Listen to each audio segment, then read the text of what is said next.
반갑습니다. 안녕하세요.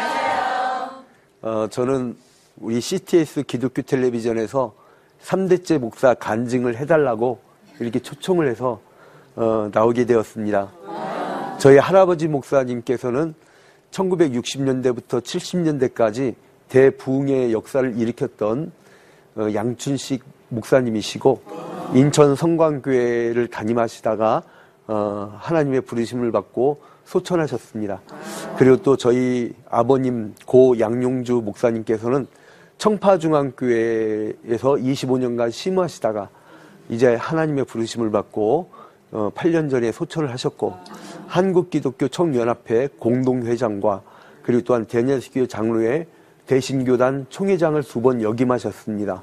그리고 또 한국장로교회 총연합회 회장님을 역임하셨고요.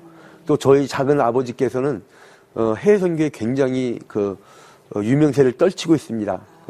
양치호 목사님이라고 인천 성광교회를 담임하고 계시고 저희 또 육촌 형님께서는 대전 영광교회에서 심호하고 계시는데 제가 저희 가문을 좀 얘기하려고 했더니 딱히 생각나는 게 딱 하나밖에 없어요. 건망증이 심한 가정. 제가 저희 고모들한테 오늘 아침 전화를 해가지고 고모 혹시 할아버지 제가 태어나기 전에 뭐 재밌는 혹은 아주 감동 어린 간증거리 있습니까 했더니 기억 안 나 그러더라고요. 저희 고모들이 국내 유명 대학들을 나온 아주 인텔리전인데 건망증이 굉장히 심합니다. 어느 정도냐면 저희 오촌 저희들이 청주 양씨니까 청주의 집성촌인데 우리 고모 중에 한 분이 계단을 내려오다가 꽈당하고 넘어졌는데 넘어졌다 일어났는데 가만히 서 있는 거예요. 고모 왜 그래요? 했더니 내가 올라가려고 했니? 내려가려고 했니? 저희 할아버지 목사님께서는 건망증이 심한 데다가 성격까지 급해가지고 신방을 가는데 신방 가방이 없는 거예요. 여보 신방 가방 빨리 갖고 와. 이 권사들이 뭐 하는 거야? 목사님 신방 가방 하나 챙기지 못하고 가방 못지도 없나? 막 이런 거예요. 그런데 화가 나셔갖고 결국 못 참고 에잇 하고 나가는데 한 손에는 뭐가 보이고 한 손은 빈손이고 한 손에 뭐가 보이고 가만히 보니까 이게 신방 가방이더래요. 저희 할아버지 목사님께 60년대 70년대 부흥회 다니면서 이 예언은 하도 많이 하셔갖고 한국교회 유명한 이야기가 되었습니다. 그런데 이제 저희 할아버지 목사님께서는 또 성격도 급하다고 말씀드렸잖아요. 어렸을 때 평양에서 여러분 김믹두 목사님의 안악산골 책에 보면 저희 할아버지 목사님이 등장하는데요. 할아버지 목사님이 어렸을 때 성격이 얼마나 급했냐면 동네 개가 가서 물르래요. 물리면 우리가 보통 도망가잖아요. 근데 저희 할아버지 목사님은 개하고 같이 개를 물어버리더래요. 큰 개를. 같이 물어가지고 개가 져갖고 도망가더래요. 굉장히 강한 성격이셨는데 하나님이 그런 강한 성격을 준 이유가 한국교회 대부흥의 역사를 일으키라고 그런 베드로와 같은 기질을 주지 않는가 이렇게 생각을 합니다.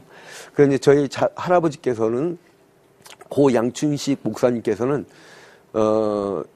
보통 월요일날 새벽 기도회를 마치면 무조건 이 부흥회를 나갈 준비를 하고 금요일까지 부흥회를 나갔습니다.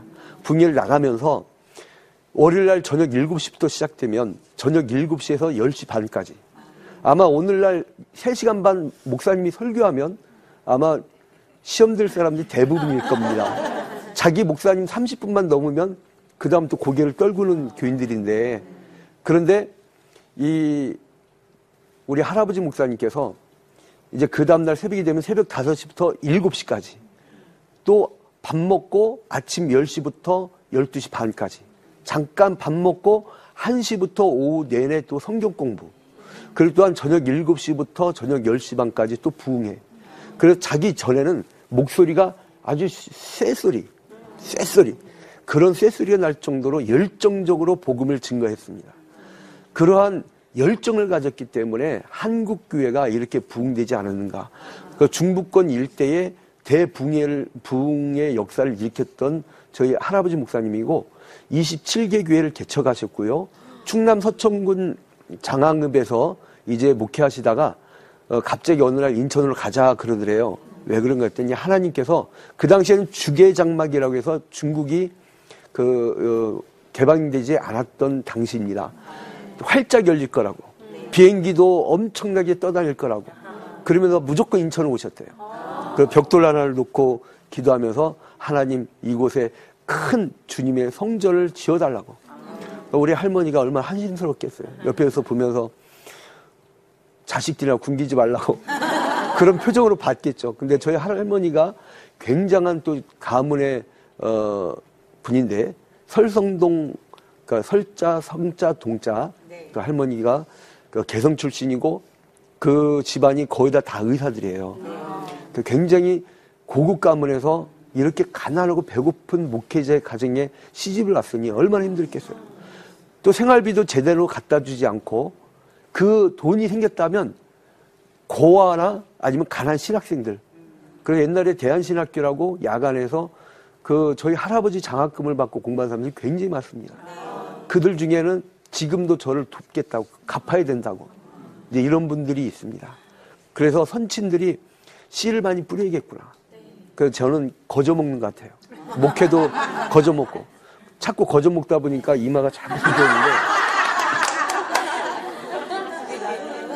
저희 할아버지 목사님께서 또 이제 아주 모범되는 일화가 있는데요. 교회에서 목회를 오래 하셔서 집도 없고 그러니까 그 당시에는 다 연탄 떼던 당시인데 할아버지에게 기름 보일러 집을 해줬어요. 1970년대 기름 보일러면은요, 대단한 부잣집이에요. 큰 2층짜리 집을 지어주고 이렇게 드렸는데 다음날 재정부가 보니까 헌금 봉투 안에 집문서가 있더래요. 저희 할아버지 목사님이 그걸 다시 바친 거예요. 그래서 뭐냐면 목회자는 교회만 있으면 되지 교회는 사적 재산이 있으면 안 된다.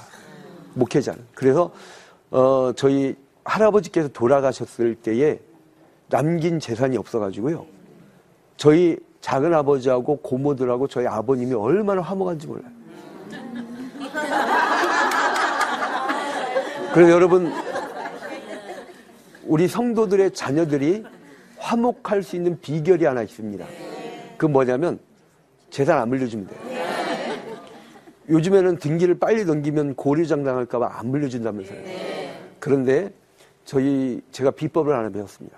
안 물려주면 자녀는 화목합니다. 뭐 갖고 싸웠냐면 할아버지가 쓰던 성경책 누가 갖고 갈 거냐. 그거 갖고 조금은 언성이 높아졌다고 하는데 아무튼 그래서 저는 이런 할아버지 목사님을 모시고 있었다는 것 자체가 인생의 성공이 아닌가. 인생에서 무슨 성공이 어디 있겠습니까? 그리고 또 저희 아버지 목사님께서는 6.25 전쟁 때 남매들이 죽고 굉장히 힘든 고생을 하면서 이제 자라왔는데 저희 아버지 목사님께서 고아하면서도 좀 머리가 좋았나 봐요. 근데 이제 저희 아버님도 건망증이 굉장히 심합니다. 교인이 왔고 목사님 죄송해요. 제가 그때 너무 실수한 것 같아요. 그런데 저희 아버님이 활짝 웃으면 괜찮다고. 근데 저한테 뭐라 하시면 그런 일 있었니? 하고 물어보는 거예요. 그러니까 기억 자체를 못 하시는 거예요. 그러니까 저희 가문은 대대로 건망증의 가문. 저는 그렇게 얘기하고 싶은데 저희 아버지 목사님이 또 목사님 된 계기가 있습니다. 원래 육사 진학하려고 이제 준비를 하고 있던 차에 이제 육사를 진학하게 됐죠. 이제 입학만 하면 되는데 저희 아버님께서 갑자기 결핵에 걸린 거예요. 그래서 당시의 결핵은요 많이 죽어나갔습니다. 그래서 하나님 한 번만 살려주면 우리 아버지 그러니까 지금 저희한테는 할아버지죠. 양춘식 목사님의 말씀대로 목회길 가겠습니다. 라고 기도했더니 일주일만에 낫더래요. 그래서 저희 아버지 목사님께서 하신 말씀이 내가 지금 목회하는 것은 살려고 한다. 살려고 한다. 그래서 항상 나는 살기 위해서 목회한다. 이제 이런 말씀을 하셨는데, 그러다가 이제 전북 군산시 옥구군 신흥교회에서 이제 교회를 개척하게 되는데요. 그때 먹고 살기가 힘드니까 군산 비행장 잡부로 나가시면서 그 일을 안 하면 자녀들이 다 굶어 죽게 생겼으니까. 근데 그렇게 힘들게 하다가 못 견디신 거예요. 그 아버지한테, 저한테 할아버지죠. 양춘식 목사님한테 나 도저히 후손들 굶길 수는 없어서 이제 목회 관두겠습니다. 그 말 딱 하자마자 아랫배가 아프기 시작하는데 뒹굴었답니다.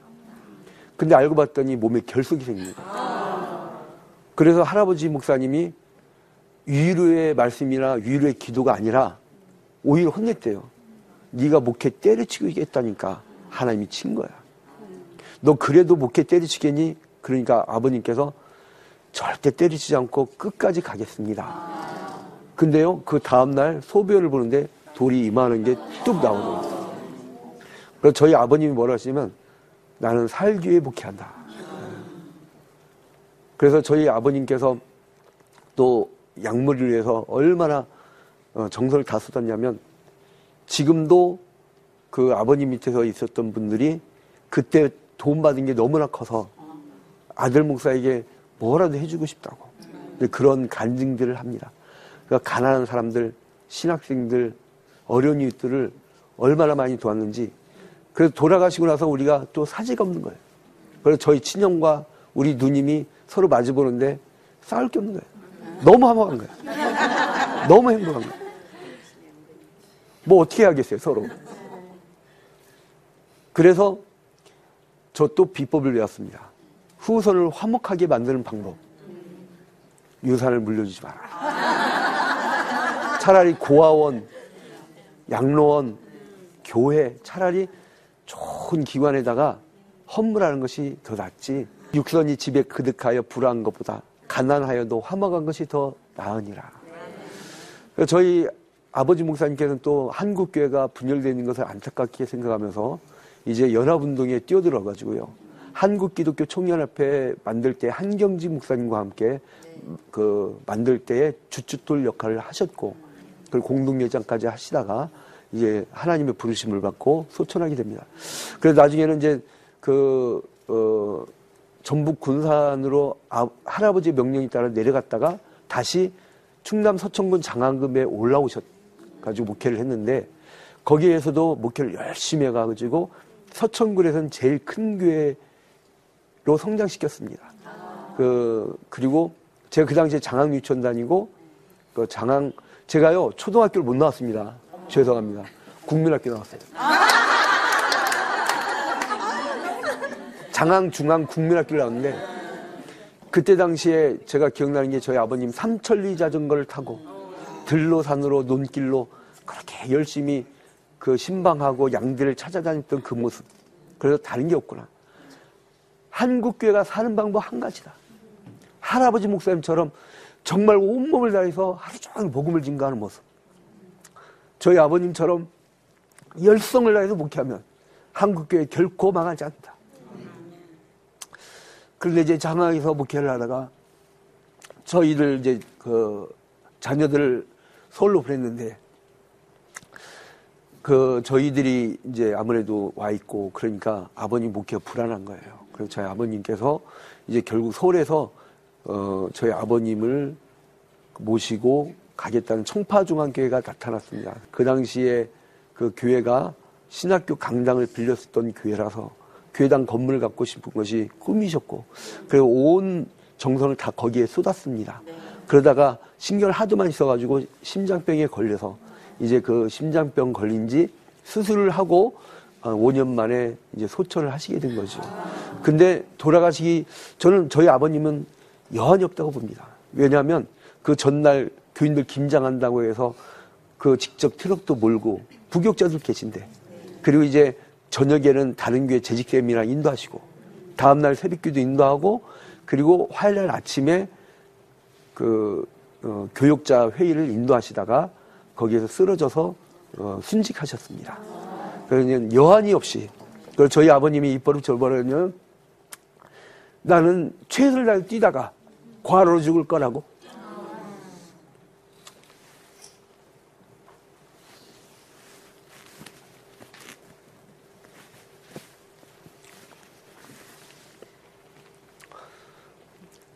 소원을 성취하셨습니다. 그래서 저는 나의 달려갈 길을 다 달려가고 내 믿음을 지켰으니 이 성과를 보면 저희 아버님이 생각납니다. 그러다 보니까 그 기질이 살아서 그런가 제가 무엇을 하든지 복음과 관계된 일이라면 밤잠을 자지 않고 반드시 해내는 그 성향이 생겼습니다. 그런데 저희 아버님은 저를 온상에서 키우지 아니하시고 그 교육자는 자기 혼자 커야 된다. 그래서 자기 혼자 커야 된다고 해서 저를 부교육자 때부터 다른 교회를 보냈어요. 그래서 다른 교회에서 모질게 배웠죠. 아주 모질게. 그런데 이제 저희 아버지 목사님이 먼저 이제 대전의 대광교회 최원 목사님, 대전 파남교회 홍동표 목사님, 천호동 화평교회 이재용 목사님 그 밑에 이제 배우게 했습니다. 그 과정에서 신학생 시절에는 먹을 게 없어가지고 제 아내 최영신 전도사는 먹을 게 없어서 일주일 동안 금식 기도도 하고 굉장히 저희 한 사람이 또 신학생 시절에 생계를 꾸려야 되니까 유치원 교사로 또 출근을 하고 그래서 저는 뭘 배웠냐면 최선을 다해서 살아보려고 하면 저는 그래서 요즘에 돈 없어서 결혼 못한다는 사람은 이해가 안 가요. 제가 전도사 사례비 8만 원 받을 때 결혼했거든요. 그러니까 주로 저희 가문은요 대대로 부잣집 딸내미들 데려다가 고생시키는데 아주 뭐가 있어요.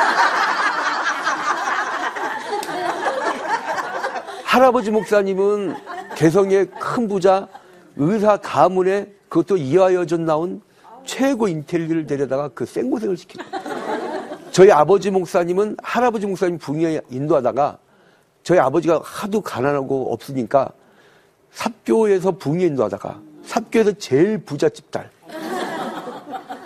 명하나 내 아들한테 시집 올 거라. 하나님이 뜻이라는데 그 강단에 나온 말이나 우리 어머니가 아멘 하고 순종한 거예요. 저희 안사람도 한국산업은행 지점장급 강남에 아주 그 당시 고급 아파트에 살았던 부잣집이었어요. 그 가문 대대로 3대째 목사를 자랑할 게 아니라 3대째 갑부집 딸들을 지질나게 고생시킨 그 가문의 역사를 갖고 있습니다. 어떻게 부잣집 딸이 일주일 동안 먹을 게 없어서 금식 기도를 하겠습니까? 그러고 보니까 제가 영적으로는 참 어떻게 보면 은인이네요. 언제 그 부잣집 딸이 배고파서 금식 기도를 해보겠냐고요. 그것도 한편 은혜입니다. 그런데 이제 저 또한 개척의 길로 이제 가게 되죠. 근데 개척의 길로 갈 때 제가 어떤 특별한 사명이 있었던 건 아니에요. 아직 더 배워야겠다라는 생각을 했는데 천호동 화평교회 이재용 목사님 밑에서 부교육자 생활할 때 그 전날 제 잠을 못 잤어요. 주일 시간을 꼭꼭 조는데 목사님이 뭐라 하는데 제가 노를 안 했습니다. 저희 아버님께 뭐라면 부교육자는 무조건 예스해라. 그래 배운다. 그게 버릇이 들어가지고요. 주일 시간에 목사님 뭐 해라 그러면 네 그랬거든요. 근데 깜빡이 졸고 있는데 목사님이 뭐라 했는데 네 그런 거예요. 그랬더니 다들 박수를 치다고요. 뭐 좋은 일 있었나 보다. 근데 그 당시에 어떤 일이 있었냐면 경기도 하남시에 하남교구를 관장하는 그러한 예배 초소가 있었어요. 교구 관리처죠. 그런데 거기를 노재인 집사 부부라고 약사 부부가 분양을 받아놓고 파키스탄 단기 선교사로 나갔습니다. 근데 단기 선교사로 나가게 되니까 좀 비잖아요. 저희 교회에다가 알아서 관리해달라고. 근데 관리해달라고 했는데 그걸 관리하다가 그 교회가 잘 안 된 거예요. 그러니까 교구 관리처가. 근데 조회 시간에 무슨 얘기를 했냐면 목사님이 이젠 거기 가서 선임 부목사가 있었거든요. 전권희 목사님인데 전 목사 자네가 개척 나가지 그랬더니 목사님 아직 때가 아니라서 잘 아닙니다 그랬대요. 그랬더니 그러면 양지르 목사가 하려고 했더니 대뜸 네 그러더래요. 제가 그때 뭐 했어요? 졸았잖아요. 그런데 지금 지내어 보니까 우리가 전혀 느끼지 못한 사이에 하나님은 제가 조는 순간에도 하나님의 역사를 이끌어 가시더라고요. 제가 꾸벅 졸 때도 하나님은 개척의 역사를 펼쳐 가시더라고요. 그래서 이제 경기도 하남시 덕풍동 무학프라자에 개척을 나가게 됩니다. 근데 거기에 십자가탑도 없고 외부에 간판도 없고 참 갑갑하죠. 안에 화평계를 조그만 하나 붙였는데 빌딩 안에 들어와야 그걸 볼 수가 있어요.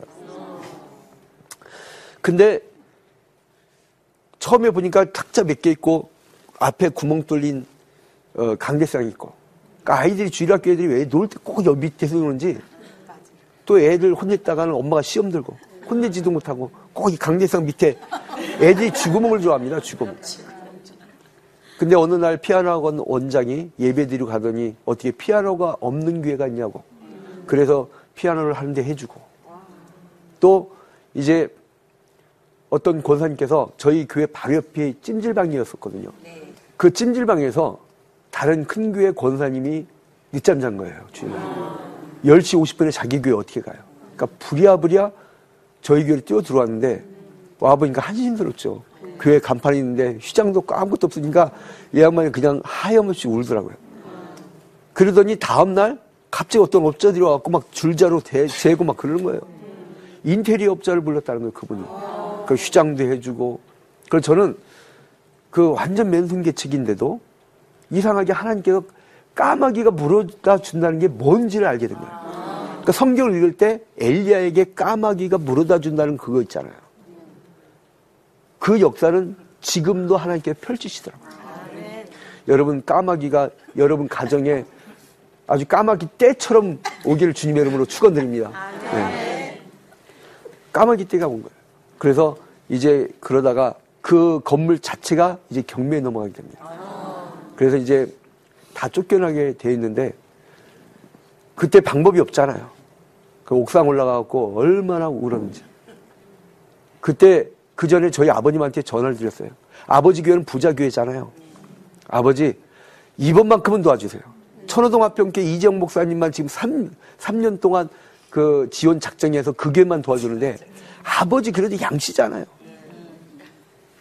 나도 양씨고 아버지 양씨잖아요. 그런데 아버님께서 하신 말씀 뭐냐면 나한테 전화하지 말고 너희 진짜 아버지한테 전화해라.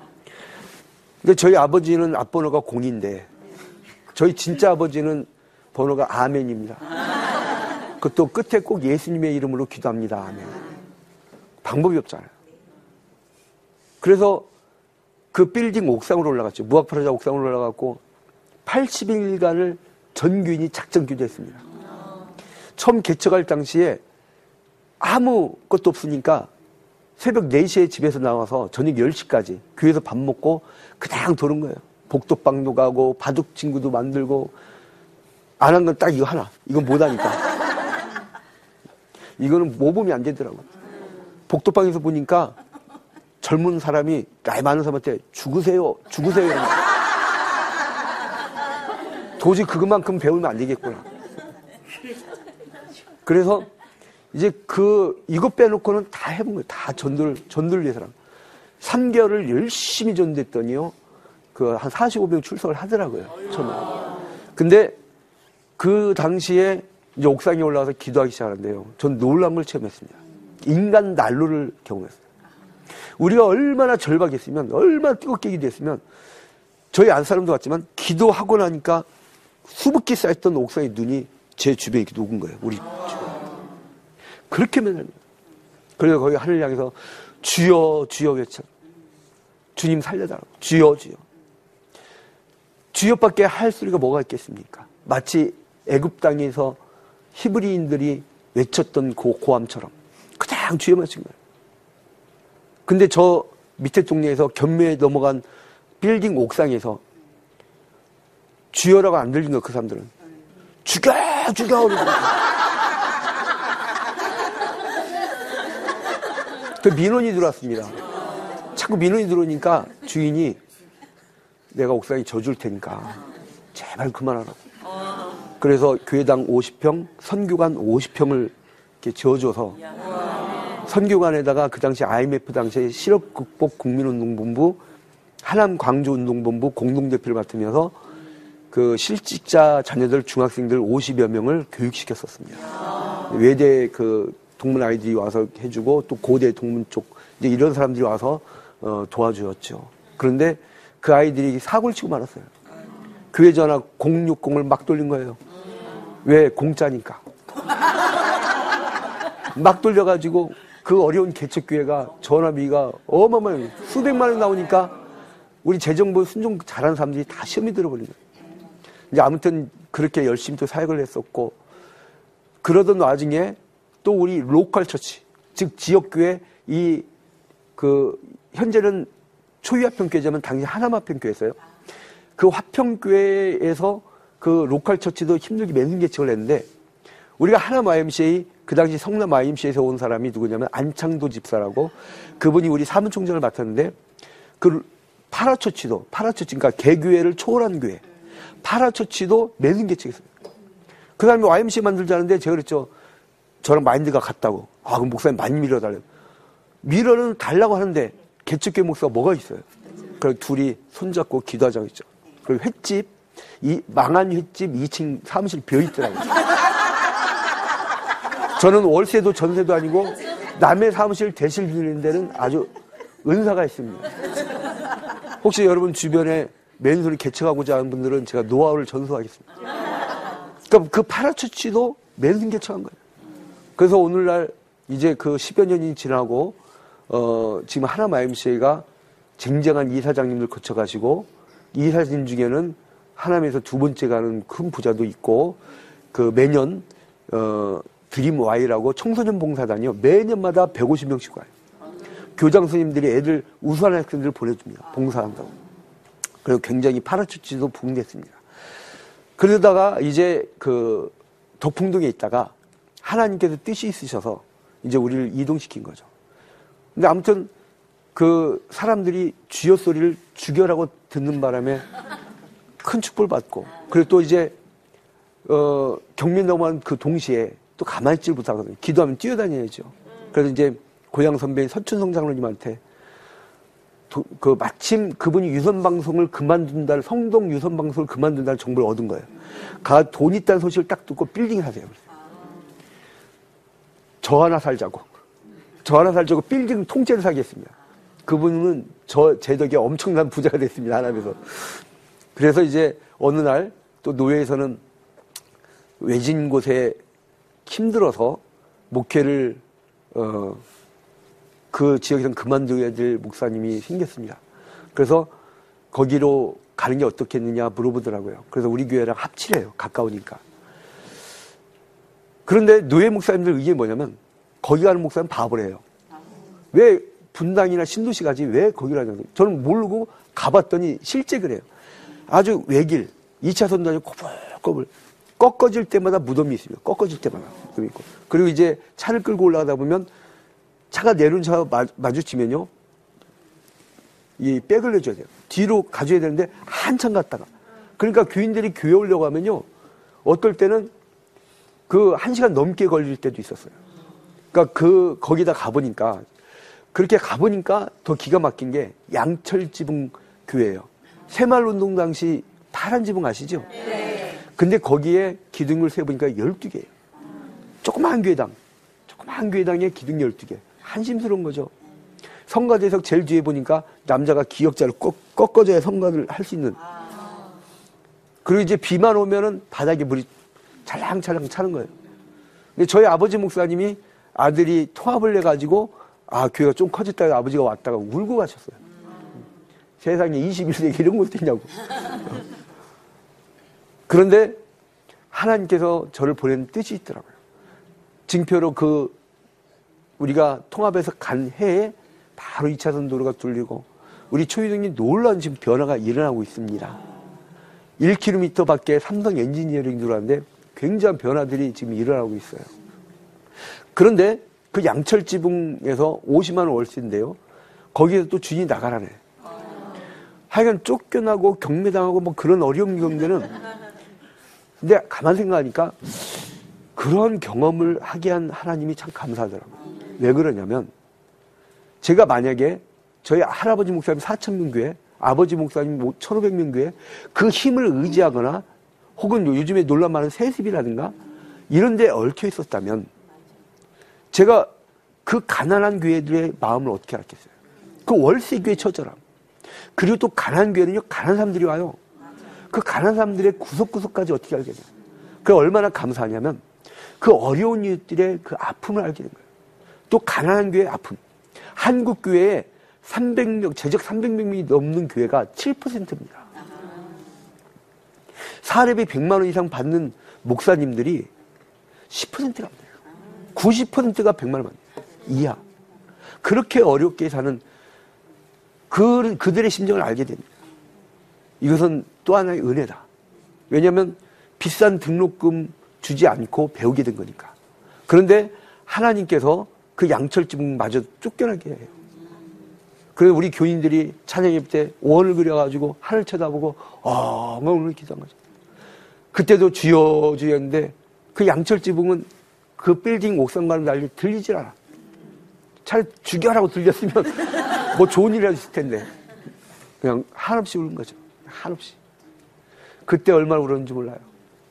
근데 마침 하나님의 파라처치 같이 개척을 시켰던 하남 YMCA를 같이 만들게 했던 그 안창도 집사의 강원대 동창이 우리 교회 바로 옆에 도시락 공장 그린벨트 지역이라 크게 못 짓는데 거기만 딱 90평이에요.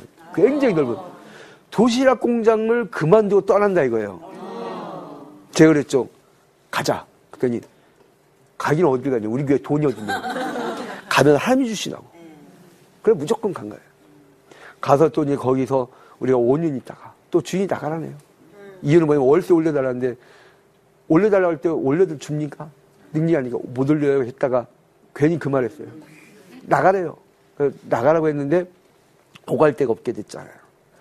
그런데 저희 지역에 침례교 4층짜리 잘 지은 교회가 있어요.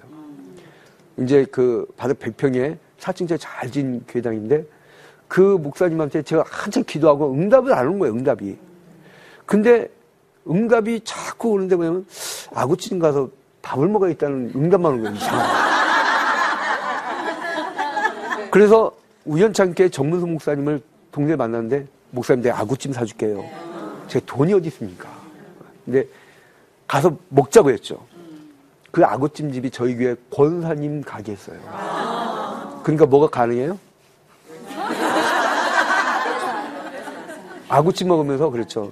저 어린 처지 얘기 않고 목사님 이제 교회들이 힘을 합쳐야 되는데 갑자기 성령이 감동되는 거예요. 제 목사님 교회를 가면 어떨까요? 했더니 우린 기본 인원이 있잖아요. 근데 그 목사님이 뭐냐면 우리는 인원이 약간 작으니까 와 그러더라고요. 그럼 목사님 어떻게 하실래요? 했더니 나 필리핀 선교사로 나갈게. 할렐루야. 그래서 하나님이 저를 잠깐 졸게 하면서 네 했던 것이 결국은 저를 여기까지 인도하게 했습니다. 그래서 저희가 능력이 안 되니까 지금은 50% 지분만 등기를 냈어요. 나머지 50% 우리 교인들이 어떻게 할 거냐요. 그럼 어떻게 할 거냐고 묻길래 제가 그랬죠. 못 채우면 하나님이 하실 거라고. 우리 교인 가운데 누가 대박 터져서 50% 채우든지 정 안 되면 교회 통합을 하든지 공동단임 목회자를 모셔가지고 그분한테 50%를 책임지게 하든지 아니면 정 안 되면 우리 살았던 양철지붕집도 있지 않냐. 저는 어디 가든. 그래서 바울 사도가 내가 가난데 처할 줄도 알고 부한데도 처할 줄 알아 내가 자족하길 배웠다.